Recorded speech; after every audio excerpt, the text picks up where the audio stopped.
नमस्कार दोस्तों, free study 94 YouTube channel पे आपका फिर से स्वागत है। बिहार जिलावार अध्ययन के अंतर्गत ये हमारा 7वां लेक्चर है और इस लेक्चर में हम बात करेंगे वैशाली, पूर्णिया, सीतामढ़ी और बक्सर जिला पे, यानी इन सभी जिलों से रिलेटेड जितने भी फैक्ट्स हैं जहां से आगामी 69 बीपीएससी प्रीलिम्स एग्जामिनेशन में प्रश्न बन सकते हैं, हम उन सारी चीज़ों को देखेंगे। और अगर प्रश्न आते हैं इन सारे जिलों से रिलेटेड तो आपके प्रश्न गलत ना हो, हमारा इस सीरीज का औचित्य यही है। ठीक है, तो वीडियो को शुरू से लास्ट तक देखिएगा। वीडियो अगर पसंद आता हो तो लाइक जरूर कीजिएगा और अभी तक चैनल को सब्सक्राइब नहीं किया तो प्लीज चैनल को भी सब्सक्राइब कीजिए। पीडीएफ के लिए आप हमारा टेलीग्राम चैनल ज्वाइन कर सकते हैं जहां पे सभी प्रकार के लेक्चर से रिलेटेड आपको हम पीडीएफ आपके पास फॉरवर्ड करते हैं। तो हम चीज़ों को स्टार्ट करते हैं। तो सबसे पहला जो जिला है वो है वैशाली। वैशाली की अगर हम बात करें तो कहा जाता है 2011 की जनगणना के अनुसार यहाँ की जो कुल जनसंख्या थी कितनी थी? 34,95,021। ठीक है, और अगर हम बात करें पुरुष जनसंख्या कितना था तो 18,44,535 और महिला जनसंख्या की बात करें तो 16,50,486 था। ठीक है, अगर वृद्धि दर की बात करें 2001 से 2011 के अंतर्गत तो 28.57% की वृद्धि दर देखा गया। ठीक है, लिंगानुपात की अगर हम बात करें तो कितना था? 895 और शिशु लिंगानुपात की बात करें तो कितना है? 904। ठीक है, अगर साक्षरता दर की बात करें तो देखिए यहाँ पे कुल साक्षरता दर कितना वैशाली का तो 66.60%। इसमें अगर हम बात करें पुरुष साक्षरता का तो कितना है? 75.41% और महिला की अगर हम बात करें तो 56.73% है। ठीक है, तो इस प्रकार से जो है ना कि आपके पास 2-3 फैक्ट होने चाहिए। साक्षरता दर क्या है, लिंगानुपात कैसी है, जनसंख्या क्या है। ठीक है, अगर हम यहाँ पे बात करें तो कहा जाता है कि क्षेत्रफल कितना है तो देखिए 2036 वर्ग किलोमीटर है। जनघनत्व की बात करें तो कितना है? 1717 प्रति वर्ग किलोमीटर है। ठीक है, आगे बढ़ें तो यहीं पे कहा जा रहा है वैशाली के इतिहास की, तो कहा जाता है नव पाषाण काल है ये चेचर। ठीक है, ये भी आपको याद रखना चाहिए। महाजनपद युग में वज्जी संघ की राजधानी थी। ठीक है, वैशाली। ठीक है, आधुनिक में अगर हम बात करें तो वसाड़ कहा जाता है और प्रथम लोकतांत्रिक राज्य, ठीक है, 6ठी शताब्दी ईसा पूर्व में लिच्छवी गणराज्य का रहा है। ठीक है, तो ये कहीं ना कहीं आपको कई बार बीपीएससी पूछ चुका है। आप प्रीवियस ईयर के क्वेश्चन देखेंगे तो पीवाईक्यू आप उठा करके देखिए, यहाँ पे आपको ये प्रश्न डायरेक्ट मिलता है। ठीक है, तो आपको वैशाली से रिलेटेड ये जो इंपॉर्टेंट फैक्ट है ना, ये आपको याद रखना चाहिए। तीनों फैक्ट आपके लिए काफी इंपॉर्टेंट है। और दूसरा यहाँ पे कहा जा रहा है द्वितीय बौद्ध संगति। ठीक है, यहाँ पर द्वितीय बौद्ध संगति का आयोजन भी किया गया था, तो ये भी आपके लिए काफी इंपॉर्टेंट फैक्ट है। नेक्स्ट अगर हम बात करें यहाँ पे तो कहा जा रहा है कि 24वें जैन तीर्थंकर महावीर स्वामी का ये जन्मस्थली भी रहा है, तो ये भी फैक्ट आगामी एग्जामिनेशन के लिए काफी इंपॉर्टेंट है। यानी आपके वैशाली जिला से रिलेटेड जितने भी फैक्ट आप देख रहे हैं यहाँ पे इतिहास से रिलेटेड, यहाँ से पीवाईक्यू के अगर आप देखेंगे तो आपको एग्जामिनेशन में प्रश्न आ चुके हैं और आने की पूरी संभावनाएं हैं नेक्स्ट 69 बीपीएससी प्रीलिम्स एग्जामिनेशन में। अगर बात करें यहाँ पे तो 1972 में मुजफ्फरपुर से अलग इसे किया गया और एक नया जिला बनाया गया वैशाली। ठीक है, तो ये भी आपको याद रखना चाहिए। बात किया जा रहा है यहाँ पे कि बुद्ध ने वैशाली में अपना आखिरी प्रवचन दिया था, तो ये भी कई बार आपसे प्रश्न पूछे जा सकते हैं कि बुद्ध का जो है आखिरी उपदेश या प्रवचन किस जगह पर, बिहार की किस जगह पे या फिर कहां पर दिए, तो ये वैशाली है। ठीक है, तो ये भी आपको याद रखना चाहिए। अन्य तथ्य की बात करें तो वैशाली से रिलेटेड बात करें तो कहा जाता है राज्य के उत्तरी बिहार क्षेत्र में यह स्थित है, तिरहुत प्रमंडल का यह हिस्सा है और बरेला झील है यहाँ पे, तो ये भी आपको याद रखना चाहिए झील से रिलेटेड। ठीक है, अब ये देखिए बरेला जो है वो सलीम अली पक्षी अभयारण्य का हिस्सा है, तो ये भी आपको याद रखना है। ठीक है, सूफी पर्यटन परिपथ का हाजीपुर करबला। ठीक है, तो ये भी आपको याद रखना है कि सूफी पर्यटन परिपथ में भी ये शामिल है। और अशोक स्तंभ, इसका निर्माता कौन था तो अशोक, सम्राट अशोक थे। ठीक है, तो ये भी यहाँ पर है। और बौद्ध परिपथ का जिला भी है वैशाली।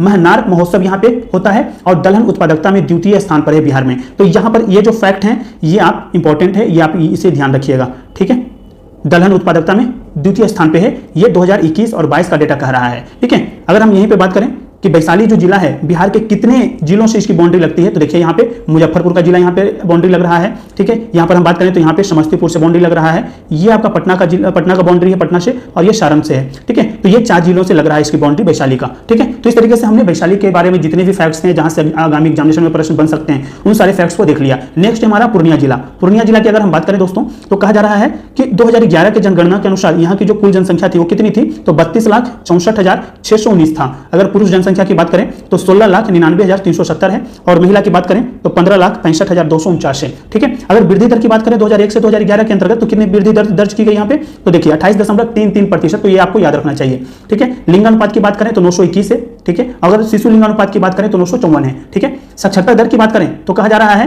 कि 51.08% है। ठीक है, जो कि कहा जा रहा है न्यूनतम साक्षरता और न्यूनतम पुरुष साक्षरता वाला जिला है ये। तो ये आपके आगामी परीक्षा के लिए काफी इंपॉर्टेंट है। यहीं पे अगर हम बात करें, देखिए पुरुष साक्षरता की बात करें तो 59.06% है और महिला की बात करें तो 42.34% है। ठीक है, तो ये फैक्ट आपके एग्जामिनेशन के लिए काफी इंपॉर्टेंट है। कई बार प्रश्न पूछे जा चुके हैं, आप प्रीवियस ईयर के क्वेश्चन देखिए। ठीक है, PYQs आप देखेंगे तो चीजें समझ में आएगी कि कौन से फैक्ट आपके लिए काफी इंपॉर्टेंट हो जाता है। अगर हम यहाँ पे बात करें कि क्षेत्रफल कितना है पूर्णिया का, तो देखिए क्षेत्रफल है आपका 3229 वर्ग किलोमीटर। ठीक है, अगर जन घनत्व की बात करें तो कितना है 1011 प्रति वर्ग किलोमीटर है। ठीक है, अगर इसके इतिहास के बारे में बात करें तो कहा जा रहा है दोस्तों यहाँ पे कि नामाकरण पूर्ण देवी, ठीक है, नामाकरण पूर्ण देवी काली के नाम पर इसकी जो है नाम रखा गया। ठीक है, तो ये भी आपको याद रखना चाहिए, कई बार प्रश्न पूछता है आयोग। ठीक है, पूछ सकता है, आपसे पूछा नहीं है लेकिन पूछ सकता है। अनस और पुंडराज प्राचीनतम निवासी हैं यहाँ के। ठीक है, ऐत्रेय ब्राह्मण में वर्णित किया गया है पूर्णिया से रिलेटेड। ठीक है, कहा जा रहा है मान्यता अनुसार महाभारत कालीन विराटनगर यही था। ठीक है, तो ये भी आपको याद रखना है। मुगल काल में बंगाल सूबा की एक सरकार थी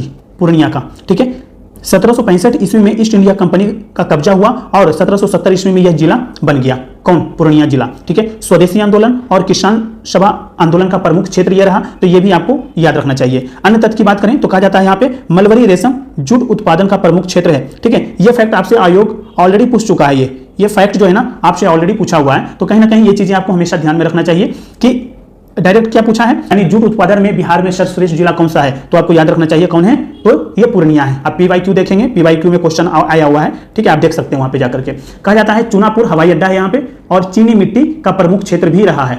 ठीक है, कहा जा रहा है यहाँ पे दूसरा सर्वाधिक यूरिया खपत वाला जिला है वर्ष 2020-21 के अंतर्गत। ठीक है, पहला कौन सा है, पहला आपको बताना है। फर्स्ट जो जिला है वो आपको बताना है। ऑलरेडी हमने जो है कि प्रीवियस आप लेक्चर देखेंगे।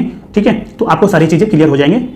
यहाँ पे कहा जा रहा है मक्का उत्पादन एवं उत्पादकता में जो है दूसरे स्थान पर है, ये 2021-22 का डेटा कहा रहा है। ठीक है, साल यहाँ साखू वृक्ष का प्रमुख क्षेत्र है, गरीबों के दार्जिलिंग के नाम से जाना जाता है, यानी मिनी दार्जिलिंग के नाम से ये पूर्णिया प्रसिद्ध है। ठीक है, कहा जाता है यहाँ पे आर्थिकी की बात करें, इकोनॉमिक्स की बात करें तो क्षेत्रीय हथकरघा निगम है यहाँ पे, जलालगढ़ किला है, होलिका दीनाभद्री और पुरैनिया महोत्सव यहाँ पे होते हैं। और सीमावर्ती जो जिला है वो पूर्व में पश्चिम बंगाल से सटा हुआ है। ठीक है, सीमावर्ती जिला है ये। ठीक है, देखिए यहाँ पे ये जो क्षेत्र आप देख रहे हैं यहाँ पे क्या है, ये दूसरे स्टेट से यानी वेस्ट बंगाल से इसकी सीमा लग रही है, तो ये आपको ध्यान रखना है। यहीं पे अगर हम बात करें तो कहा जाता है कि जो बिहार के अंतर्गत कितने जिलों से जो है पूर्णिया का बाउंड्री लग रहा है, तो देखिए किशनगंज से लग रहा है, यहाँ पे अररिया से लग रहा है, यहाँ पे इधर देखेंगे तो आप मधेपुरा से लग रहा है। ठीक है, ये भागलपुर से भी है और कटिहार से भी काफी बड़ा एक बाउंड्री लगता है। ठीक है, तो कितने जिले हो गए, 5 जिले हो गए।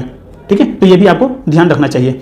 नेक्स्ट जो जिला है हमारा दोस्तों वो है सीतामढ़ी। सीतामढ़ी की अगर हम बात करें तो कहा जाता है 2011 के जनगणना के अनुसार यहाँ की जो कुल जनसंख्या है वो कितनी है, तो देखिए 34,23,574 है। अगर पुरुष की बात करें तो पुरुष जनसंख्या है 18,03,252 और महिला की बात करें तो 16,20,322 है। अगर वृद्धि दर की बात करें तो 2001 से 2011 के अंतर्गत 27.62% है। ठीक है, तो ये आपको याद रखना है। लिंगानुपात की बात करें तो 899 है और शिशु लिंगानुपात की बात करें तो 930 है। साक्षरता दर की बात करें दोस्तों तो देखिए साक्षरता जो दर है यहाँ का कुल साक्षरता दर वो 52.05% है और पुरुष की बात करें तो कहा जा रहा है 60.64% है और महिला साक्षरता दर की बात करें तो 42.41% है। यहीं पर अगर हम बात करें तो कहा जा रहा है दूसरा न्यूनतम साक्षरता वाला जिला है ये, तो ये फैक्ट आपके एग्जामिनेशन के लिए काफी इंपॉर्टेंट है, याद रखना है। ठीक है, कहा जाता है कि क्षेत्रफल जो है यहाँ का तो कितना है 2294 वर्ग किलोमीटर है। जनघनत्व की बात करें 1492 प्रति वर्ग किलोमीटर है। ठीक है, तो ये आपके लिए कुछ इंपॉर्टेंट फैक्ट्स हैं सीतामढ़ी से रिलेटेड जो कि आपको याद होना चाहिए। ठीक है, अगर हम इसके इतिहास के बारे में बात करें तो कहा जा रहा है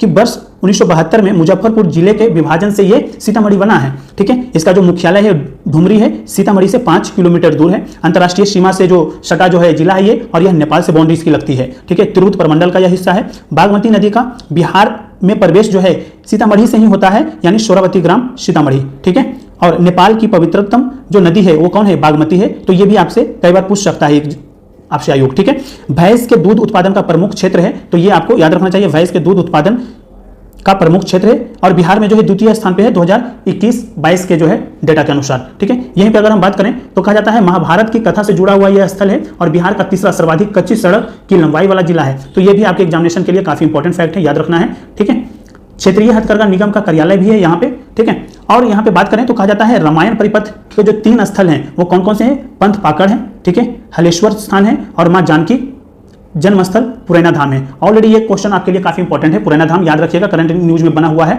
ठीक है, और पूछ सकता है। ठीक है, नेक्स्ट जो हमारा जो जिला है वो है बक्सर। ठीक है, बक्सर से रिलेटेड जो फैक्ट होंगे काफी इंपॉर्टेंट फैक्ट हैं यहाँ पे दिए हुए। तो अगर हम बात करें 2011 के जनगणना के अनुसार जो बक्सर का जो जनसंख्या है वो कितना है, तो 17,06,352 है। अगर पुरुष की बात करें तो कितना है बताइए, 8,87,099। और महिला की बात करें तो 8,18,375 है महिला जनसंख्या। मृत्यु दर की बात करें तो कितना है 2001 से 2011 के अंतर्गत तो 21.67% है, जो कि काफी इंपॉर्टेंट फैक्ट है बक्सर से रिलेटेड। ठीक है, लिंगानुपात की बात करें तो 922 है और शिशु लिंगानुपात की बात करें तो 934 है। ठीक है, साक्षरता की बात करें तो कितना है, तो देखिए 70.14% है। अगर पुरुष की बात करें तो 80.72% है। ठीक है, महिला की बात करें तो कितना 58.63% है। अगर यहाँ पे अगर हम बात करें क्षेत्रफल तो कितना है 1624 वर्ग किलोमीटर में यह फैला हुआ जिला है। और जन घनत्व की बात करें तो 1002 प्रति वर्ग किलोमीटर इसका जन घनत्व है। अगर इसके इतिहास के बारे में बात करें तो कहा जाता है कि पुरातात्विक खुदाई से प्राप्त अवशेष मोहनजोदड़ो और हड़प्पा से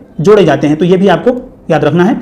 ब्रह्म पुराण और वराह पुराण में यह वर्णित है यहाँ का नाम। ठीक है, और सिद्धाश्रम, वेद गर्भापुरी, करुष, तपोवन, चैत्रथ, व्याघ्रसर बक्सर के कुछ प्राचीनतम नाम हैं। तो बक्सर से रिलेटेड जो नाम है, इसके पुराने जो नाम थे वो आपको याद रखना है। ठीक है, तो ये 5-6 जो नाम दिए हुए हैं ये आपको याद रखना है सारे। ठीक है, आधुनिक काल में 1764 ईस्वी की बक्सर की लड़ाई यहीं पर कतकौली के मैदान में लड़ी गई थी। तो ये कतकौली जो है ना आपको याद रखना है। आपको सबको याद है कि बक्सर की लड़ाई कब हुई थी, तो 1764 में। लेकिन किस जगह पर हुई थी, बिहार के किस जगह पे हुई थी, किस मैदान में लड़ी गई थी, तो ये कतकौली के मैदान में लड़ी गई थी। ये फैक्ट जो है ना आपको याद रखना है। अगर बात करें तो कहा जाता है मुगल काल के दौरान चौसा का युद्ध, देखिए चौसा का युद्ध ये भी काफी इंपॉर्टेंट फैक्ट है, 1539 ईस्वी में हुमायूं और शेरशाह के बीच लड़ा गया था। ठीक है, कौन हारा था ये आपको बताना है कमेंट्स बॉक्स में। ठीक है, भौगोलिक परिदृश्य की अगर हम बात करें तो कहा जा रहा है सीमावर्ती जो जिला है, ठीक है, वो पश्चिमी उत्तर प्रदेश से सटा हुआ है। पटना प्रमंडल का यह हिस्सा है और वर्ष 1991 में यह अस्तित्व में आया। नेक्स्ट पे हम आए तो नेक्स्ट यहीं पे बात किया जा रहा है कि यहाँ पे टाल मृदा, दोमट और चिका मृदा की प्रधानता पाई जाती है। पश्चिमी सोन नहर का यहाँ से जो है कि आगमन होता है, यहाँ से जो है बहती है। और बिहार का चौथा न्यूनतम बनावरण वाला जो जिला है वो है कौन, बक्सर है। ठीक है, कर्मनाशा नदी गंगा में चौसा और बक्सर में मिलती है। ठीक है, अन्य तथ्य की बात करें तो कहा जाता है लघु कुटीर उद्योग है यहाँ पे, जैसे साबुन उद्योग, लकड़ी एवं काष्ठ उद्योग, चमड़ा उद्योग। ठीक है, तंबाकू उद्योग का प्रमुख क्षेत्र है ये बक्सर और सर्वाधिक निवल बुआई वाला क्षेत्र है। ठीक है, तो ये आपके लिए काफी इंपॉर्टेंट फैक्ट है। बक्सर शहर का जो जिला मुख्यालय है, ठीक है, बक्सर शहर जो है यहाँ का जिला मुख्यालय है और बक्सर एवं डुमरांव ये अनुमंडल है। ठीक है, कहा जाता है कि जो बक्सर जो है इसका जो बाउंड्री है बिहार के कौन कौन से जिले से लग रहा है, तो देखिए भोजपुर से लग रहा है यहाँ पे, ठीक है, रोहतास से लग रहा है यहाँ पे, और यहाँ पे कैमूर। ठीक है, और ये एक बहुत बड़ा बाउंड्री जो है ये उत्तर प्रदेश से लग रहा है। ठीक है, तो इस तरीके से हमारा जो है जिलावार अध्ययन के सीरीज के अंतर्गत ये हमारा 4 जो जिले थे इस पे हमने चर्चा कर लिया है। वीडियो अगर पसंद आया हो तो लाइक जरूर कीजिएगा। अभी तक चैनल को सब्सक्राइब नहीं किया दोस्तों, प्लीज चैनल को सब्सक्राइब भी कीजिए और हमारा टेलीग्राम चैनल भी ज्वाइन कीजिए। ऑलरेडी वहां पे करंट अफेयर्स के क्यूज और स्टैटिक क्यूज आपको प्रॉपर करवाए जा रहे हैं। ठीक है, ये आपका संभावित प्रश्न है। ठीक है, इससे रिलेटेड अभी जो टीचर का जो एग्जामिनेशन हुए उसमें बहुत सारे डायरेक्ट क्वेश्चन देखने को मिला है, तो आप भी प्रैक्टिस कीजिए, प्रैक्टिस से ही चीजें क्लियर होती है। ठीक है, तो इस लेक्चर में इतना ही था। हम मिलते हैं नेक्स्ट लेक्चर में जो हमारा स्टैटिक का जो है 8वां लेक्चर होगा। Thank you so much.